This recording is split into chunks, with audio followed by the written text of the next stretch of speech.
Amelia Green, a historian from Charleston, was in a small West Virginia town for a conference.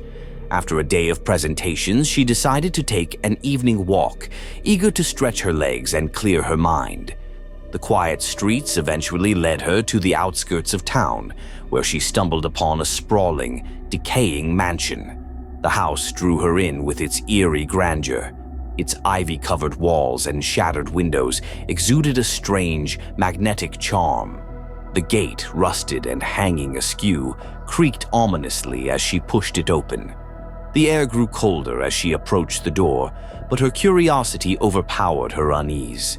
She stepped inside. The foyer was vast and shadowed, its marble floor cracked and covered with a thin layer of dust. A once grand chandelier hung above, swaying slightly, though there was no draft. Amelia wandered deeper into the house, her footsteps echoing loudly in the oppressive silence.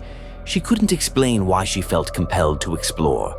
The rooms were a strange mix of decay and preservation. Some were filled with crumbling furniture and cobwebs, while others looked as though they had been frozen in time.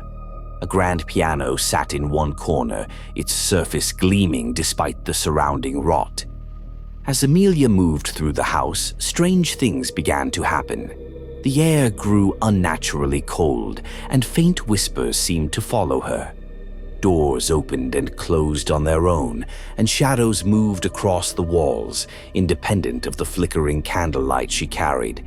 Yet she pressed on, drawn to the upper floors. The master bedroom was pristine compared to the rest of the house. A journal lay on the desk, its leather cover cracked with age. She flipped through the pages, finding entries that spoke of paranoia and fear, but the words were disjointed, rambling. The final entry chilled her. "They are here, always here, watching. There is no escape." The room grew darker as she read. The shadows in the corners seemed to swell and pulse, and the temperature plummeted. Suddenly, the door slammed shut behind her, and the whispers turned to low, guttural groans. Figures began to materialize, spectral and grotesque, their hollow eyes locked on her.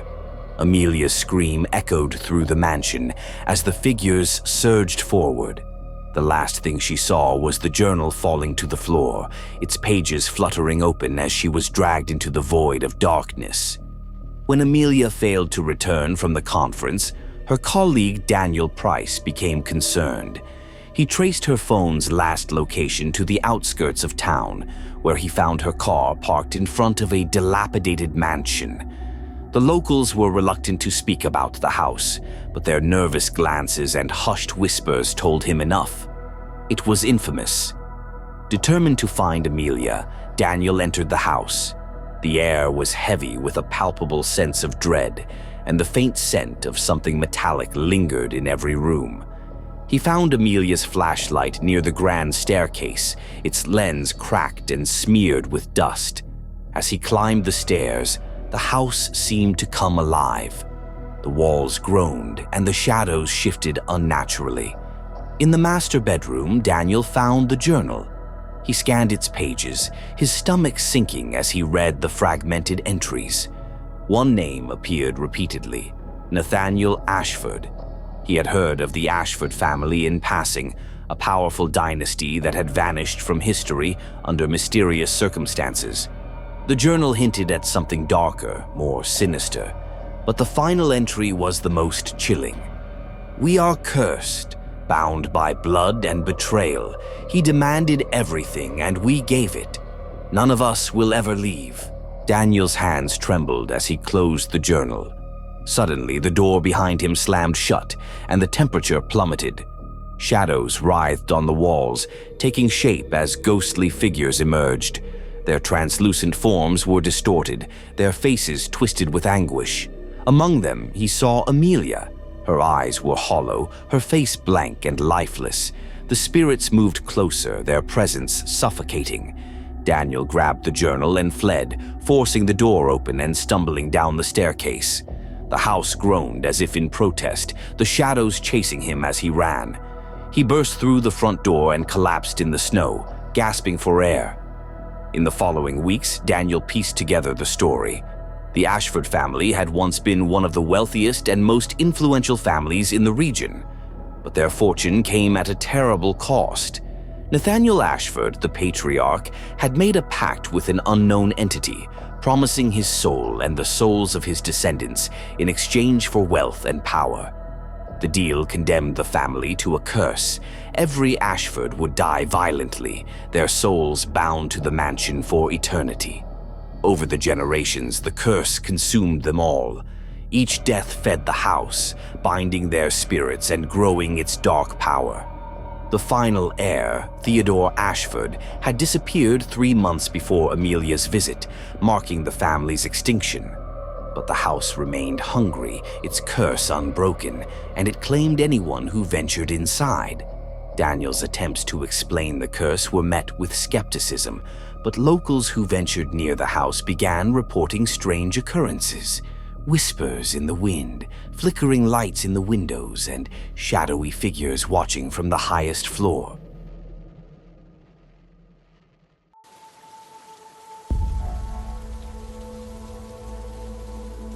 The rain fell relentlessly, turning the winding back roads of West Virginia into a treacherous maze of puddles and mud. Sophia and Michael had planned a relaxing night drive to escape the noise of their everyday lives, but the storm changed everything. The windshield wipers barely kept up, and the headlights illuminated little more than the endless stretch of trees flanking the road. The car's engine sputtered suddenly, jerking them forward before dying completely. Michael tried restarting it, but the vehicle refused to respond. The nearest town was miles away, and their phones had no signal. As frustration set in, Sophia spotted a faint light in the distance, flickering through the dense woods. It seemed to beckon them, a glimmer of hope in the storm. They decided to investigate, making their way through the rain and mud. The light led them to a massive, decaying mansion. Its towering structure loomed in the darkness, the ivy-covered facade and shattered windows giving it an otherworldly appearance. A dim glow emanated from the windows, offering a promise of shelter from the storm. The door was unlocked, creaking loudly as they stepped inside. The foyer was grand but shrouded in decay. Dust hung in the air, and the scent of mildew mixed with something faintly metallic. A large chandelier swayed gently overhead, casting shifting shadows across the room. Though the mansion seemed abandoned, there was a strange warmth to the air, almost as if the house were alive. As they explored, strange details emerged. The dining room held a long table set with dusty plates and tarnished silverware, as if awaiting guests. In the parlor, a grand piano stood untouched, yet one key emitted a soft, discordant note as they passed. The portraits lining the walls featured stern-faced individuals, their painted eyes seeming to follow them wherever they moved. The storm outside intensified, the pounding rain merging with faint whispers that echoed through the halls. At first, Sophia thought the sounds were her imagination, but they grew louder, distinct. Michael, intent on finding the source of the whispers, ascended the grand staircase while Sophia remained below, too unnerved to follow. Michael reached a room that appeared untouched by time. A faint glow illuminated the space, revealing furniture that was eerily pristine. As he stepped inside, the air turned icy. Shadows writhed in the corners, moving unnaturally. A strange pressure built in the room, as if the house itself were closing in. He tried to leave, but the door slammed shut behind him, locking him inside. Downstairs, Sophia felt the change immediately. The temperature dropped and the whispers turned into low, guttural sounds. The chandelier above her began to sway violently, its light flickering erratically. She called out for Michael, but there was no response, only the oppressive silence that followed the sudden cessation of all noise. Panic set in as she ran upstairs, her footsteps echoing unnaturally loud in the now stifling air. The door to the room where Michael had gone was closed, and no amount of force could open it. A terrible, muffled scream came from within, followed by a deafening silence. Then the door creaked open on its own. The room was empty.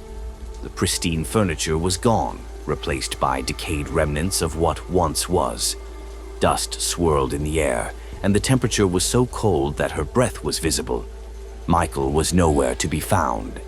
A single Michael on the floor looked like a handprint dragged toward the shadows of the far wall.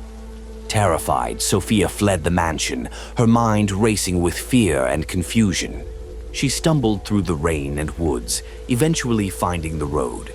A passing motorist stopped and took her to the nearest police station. There, she recounted everything: the storm, the mansion, and Michael's disappearance. The officers listened intently, but their expressions darkened as she described the house. One of them revealed the legend of the Ashford family. The mansion, known as Ashford House, had belonged to a wealthy family who gained their fortune through unspeakable means. Over a century ago, the patriarch had struck a deal that brought wealth and influence at the cost of his descendants' souls. Each Ashford had died violently, their spirits trapped within the house, bound to its cursed walls. Though the house had been destroyed in a fire decades ago, the curse lingered, drawing in the unwary. Determined to find Michael, Sophia insisted on returning to the location with the police. The next day, they set out, retracing her steps. But when they arrived at the spot where the mansion should have been, there was nothing. The dense forest showed no sign of a clearing or a path leading to a house. The ground was undisturbed, as though the mansion had never existed. The officers searched the area thoroughly but found nothing. No footprints, no broken branches, not even the muddy trail Sophia remembered taking. She broke down, her mind reeling as she tried to make sense of it. The mansion had been real. She had been there. She had seen it. As they prepared to leave, one of the officers noticed something etched into the bark of a nearby tree. The carving was old, jagged, and almost unreadable, but the words were unmistakable. None leave without a cost. Sophia collapsed in despair, realizing the house had taken Michael. The Ashford curse had claimed another victim, leaving behind only whispers and shadows. The mansion, its hunger sated, had vanished once again, waiting for its next unsuspecting visitors.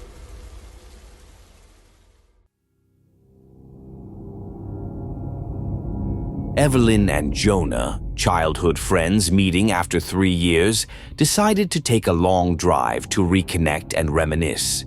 The day passed joyfully as they laughed, shared stories, and explored scenic routes. On their way back, they spotted a narrow, unmarked path leading to an avenue road. With the sun setting, curiosity got the better of them, and they decided to explore the path. The golden light filtering through the dense trees created an enchanting atmosphere, making the journey seem like a perfect adventure. Their laughter and conversation carried them further along the road, oblivious to how much time had passed. As darkness enveloped the path, they realized they had driven much farther than planned. Evelyn's phone battery had died, and Jonah admitted he hadn't brought his phone. The road ahead grew eerier, with the trees towering menacingly over the narrow, winding path. The cheerful atmosphere of the evening gave way to a heavy silence, broken only by the faint rustling of leaves and the hum of the car engine. Unease settled in as they drove deeper into the unknown. The avenue seemed endless, with no signs of civilization or landmarks. Just as their anxiety peaked, a structure appeared in the distance, barely visible through the dense trees. As they approached, the headlights revealed the charred remains of a large building, a hospital that had clearly been abandoned for years. A faint, flickering light emanated from one of the upper windows, the only indication of life in an otherwise desolate landscape. Desperation overruled their fear. With no other options and no signal to call for help, they decided to investigate the hospital in the hope of finding someone or something to guide them back. The hospital loomed ominously as they walked toward it. The door was ajar, creaking loudly as they pushed it open. Inside, the smell of damp ash and decay overwhelmed them. The hallway was lined with broken medical equipment, charred walls, and scattered debris, remnants of a fire that had long ago claimed the building. As they ventured further, the atmosphere grew oppressive. Objects seemed to shift in the corner of their vision, only to be still when they turned to look directly. The faint sound of dripping water echoed through the silent corridors, leading Evelyn to a nearby restroom. She turned on a faucet only to find a deep red liquid pouring out. Startled, she stepped back, but the dripping continued, echoing louder than before. In the main corridor, Jonah noticed a wheelchair moving on its own, the sound of its wheels scraping against the floor unnaturally loud.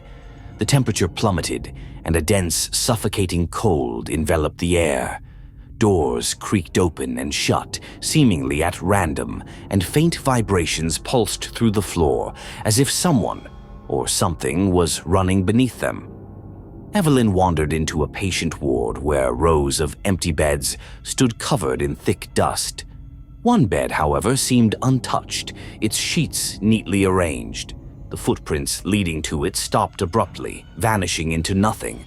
Jonah called her back, but the hallway between them grew longer, the distance inexplicably stretching. When they finally reunited, the sound of metal crashing behind them caused them to freeze. Turning around, they saw a gurney toppled over, though no one was near it.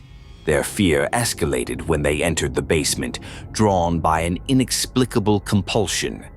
The walls here were less damaged, as though the fire had not reached this part of the building.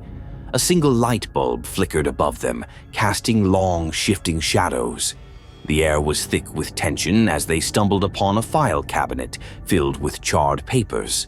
Among them were records describing the hospital's destruction in 1928. The fire had been caused by a local gang attempting to force the hospital's closure and claim the land for illegal activities. However, the gang's members were found dismembered along the Avenue Road 2 days later, their deaths never fully explained. Rumors spoke of curses and vengeful spirits haunting the area ever since. As they read, the lights flickered violently. Evelyn screamed as a heavy object fell from above. Jonah turned to see her pinned beneath a skeleton that had seemingly fallen from nowhere. Her body went limp, and Jonah's vision blurred as his heart raced uncontrollably. Unable to comprehend what had happened, he stumbled backward and fainted. When Jonah awoke, he was lying on the side of the Avenue Road. The hospital was gone, replaced by an empty clearing. Nearby, a rusted sign warned trespassers of the danger. It recounted the fire, the gang's mysterious deaths, and the cursed nature of the area. Jonah stared at the sign, his mind racing. He tried to scream for Evelyn but found himself unable to speak. The trauma had stolen his voice. He staggered back to the main road, forever haunted by the events of that night.